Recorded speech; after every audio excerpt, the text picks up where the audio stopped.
This pair of boots was sent over by Jousen so my husband could try them, and I'm just starting to take a look. Hi, I'm Emmy from Sandoczka, and right away, as I lift them from the box, I can feel they're pretty solid. The material has a soft, leather-like texture, and the color, brown, has a warm, rugged look that goes really well with casual outfits. These are Chelsea-style boots with a square toe, and I really like how that changes the shape. More modern, but still very classic. There's elastic on both sides and a pull tab in the back, which should make them easy for my husband to slip on. The stitching looks clean and well done, and the rubber sole feels flexible but sturdy.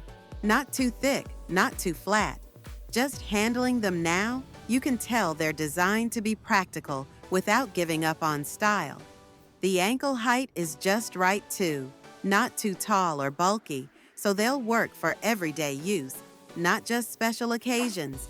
This style is inspired by cowboy boots, but definitely toned down to feel more versatile and city-friendly. Now let me show you how they look on him. As he walks, you can see the boots sit really well at the ankle, and they move naturally without feeling stiff. He told me they felt comfortable right away, and that he liked the way they looked on. He tried them on with jeans, and also with a slightly more dressed-up outfit, and they worked with both. That square toe gives them a nice shape without being too flashy, and the brown color is really easy to match. We spent some time walking around the house, just to get a feel for them, and honestly, they moved well with each step. Nothing felt tight or awkward around the ankle, and the sole seems flexible enough for everyday use. So far, they're looking really good. We'll see how they hold up with more wear, but at first glance and first steps, they definitely make a good impression. Big thanks again to Jousen for sending them our way. We're happy to be testing them out together.